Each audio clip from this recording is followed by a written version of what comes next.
everyone, it's Nini in the DMV. How are you today? Well, today we have a special guest for our interview series, Dennis from Horns and Halos. Stay tuned. Hello again, everyone. And here's Dennis! What's up, everybody? Alrighty, so Horns and Halos. Quite the group, I heard. Where did you get the name from? Well, the name is, it was one of the ones when I was looking for a name for the band. I wrote a lot of different things down. Any idea that hit me, I would write it either on paper or on my phone. And I came up with this name, and kind of it gained the meaning over time of everything in life. It's either good or evil. So there's the horns, which is evil, and the halo, which is good. It's always a struggle between horns and halos, and good and evil. Good and evil. Sounds like a nice movie. It would work. Hey. I'm ready. Nice, nice. We could do some more good movies. I haven't seen anything in a while. Star Wars. Alright, so what kind of music is it actually? Like, what genre does it fit into? Is it its own thing, or what is it? It's a combination of a couple of them. It takes a little bit of the hard rock, arena rock style, and then brings metal into it, and it also brings punk music in. I grew up listening to a lot of punk bands, so it was easy to bring that kind of energy into it and make it its own little creation that I don't think is really out there yet. Oh, nice. So it's kind of experimental as well. A little bit. It's a bunch of different sounds that we're trying to pull in and make it all happen, see how it all fits, and like I said, there's not really anybody doing all three of those out there right now. They either fit one or two of those little areas, so it's nice to be able to bring all three in and really try to make it happen. Okay, so next question. Who are your major influences? Well, it wasn't Michael Jackson. For me, growing up, I listened to a lot of like the punk pop bands, or I guess they were punk for the time, but just Good Charlotte, Blink-182, Simple Plan. Later on in high school, I started getting into a little bit more a hardcore kind of music. So you had like Sevenfold and Metallica, Linkin Park, and Papa Roach, and all that. And afterwards, I started getting like a couple heavier bands. Like I went into like a little deathcore phase at one point. Whoa. Which I got out of pretty quickly, but it was cool to listen to a little bit of music because you get a little bit of everything. But yeah, it's mostly Good Charlotte's number one. If I had to say anything, I still listen to their CD now. Nice. So, shout out to Good Charlotte. Yes. What is the main message of Horns and Halos? The biggest message is really just to be yourself. I mean, like the name has the power between good and evil in it, and you really have to just find where you stand in between the two, and just figure out who you are. Each song that we do is a different little thing, trying to teach some sort of lesson through some sort of context that one of us has gone through at some point or another. And it's all just, be who you are. Don't let anybody else tell you what you should and shouldn't be. If you want to walk around all day in a leopard onesie and go to the mall, do it. If you want to wear a suit to go to Walmart, do it. Just have fun and just be you. Be true to you. Sounds like YOLO. Yeah, pretty much. That word's coming back. It's coming back. Bringing YOLO back. What? Oh, God. So, where do you get your inspiration from? A lot of it is just real life, different things that you go through. For me, the easiest way to get through a lot of things is to write or to play. And a lot of things that I've gone through in the last maybe up to 10 years, some of these songs are still about, or it has something to do with them. And it feels a lot better to me when everything's real. Like, you don't have to reach for something. Like, we're not going to talk about going to the club and picking up 1,000 girls that night. It's not what we're about. It's more just realizing where you stand in the world and making that your spot. You should actually make a song about that. we're not about clubs, we're not about girls.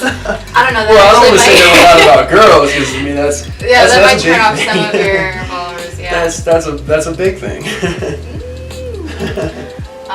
So yeah, how are you currently pursuing this passion of yours? Because I mean, this isn't just a passion. This isn't something that you're just doing leisurely in your basement. Like you're actively pursuing this. Right. You are going to be that rock star. Right. Yeah. That's the goal. So right now we're going through and we're recording a few songs. We've got about 4 or 5 of them that we're going through the process of reworking, and then we're going to record them and try to put them out through YouTube, SoundCloud, whatever. So look out for it. And we're going to be in a studio pretty soon. We got a guy who's giving us different notes and different pointers and everything before we go in. So when we get there, we're more prepared. And after that, we're going to look to do a few shows here and there, start getting the name out, start getting the word out. So we're going to start our world domination one step at a time. World domination, I like it. We're taking over. It's Pinky in the Brain-esque. Oh, good. So, back to, okay, so when you go on stage, we were talking earlier, you said that you become like not a brand new person, but you become someone different than your normal self. Can you explain that for us? Like, what is this new stage persona that you have? What's the name of the stage persona? Is it like Nicki Minaj, where you have like like Roman and then like 3 other little friends? Roman. Do you have a Roman? It's kind of the same deal. It's more like for me, it's the horn side of everything. Like normally, I'm a lighthearted guy. I walk around, I make jokes. I joke around all the time. I'm never serious. But when I get on stage, it's just something else that kind of helps me become a personification of a lot of the music. It's just that darker side where I can just come out and be a little crazy, and that guy doesn't really care about much. It's kind of like when Bruce Banner turns into the Hulk. The Hulk tears everything up, then he comes back and he's Bruce Banner, and it's all good. I don't get big and green and walk around in purple shorts. I was gonna say, don't do that here. Yeah, no, that's not the plan. But yeah, it's just a little offshoot of who I am, and his name gets shortened down into D-Web Jr., and it's just almost like an escape from every day. It's just a little different from being me on stage, who probably wouldn't be as entertaining in a concert, to being somebody who you see playing the music that we play, and he fits that bill a lot more than I would on the stage. So what is the you off stage like? I'm a jokester. Watch the bloopers, you'll see. What bloopers? They're bloopers. Okay. So what are some of your future goals, or like, what heights do you aspire to, and where are you now in progress of attaining those? My goal is to get all the way to the top.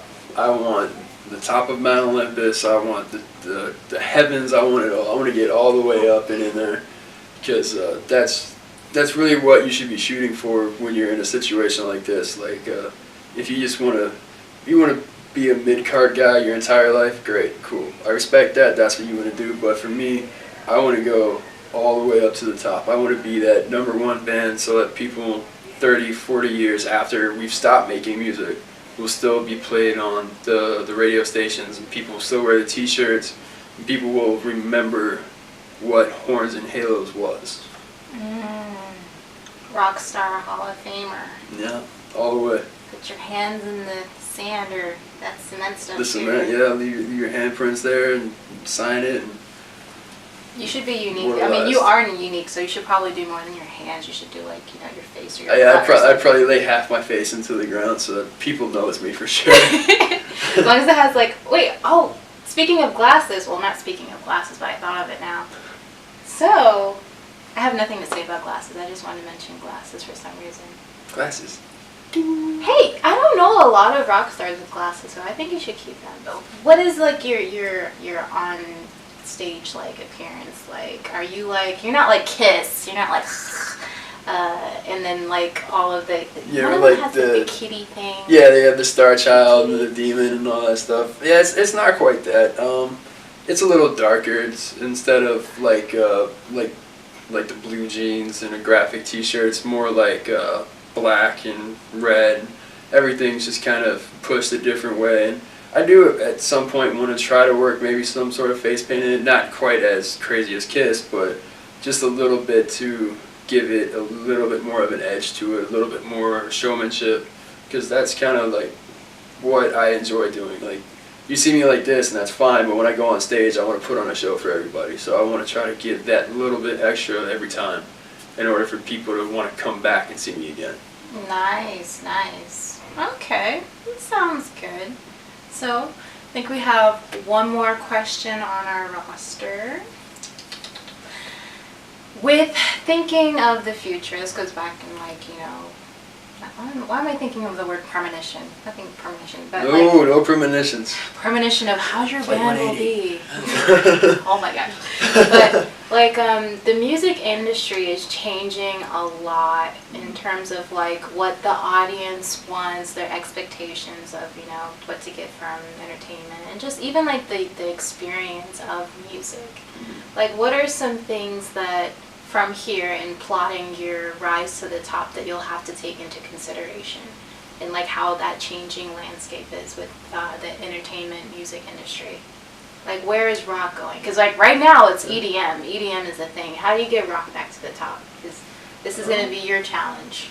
It's going to be an uphill climb. We were there in the 80s. MTV was built off of rock and roll, and then it kind of turns back on us. That's cool, MTV. It's whatever. We still like you, somewhat.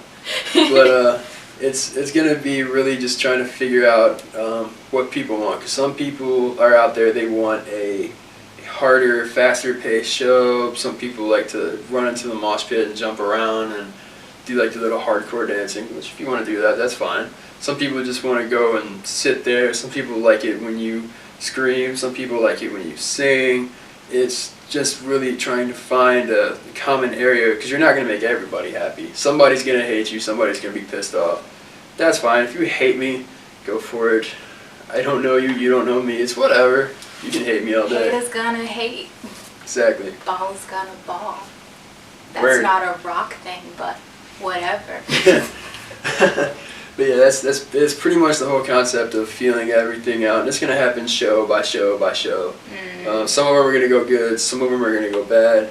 And it could all just be the area you're in. After a while, when you've been around there a few times, you'll know, okay, this audience likes this.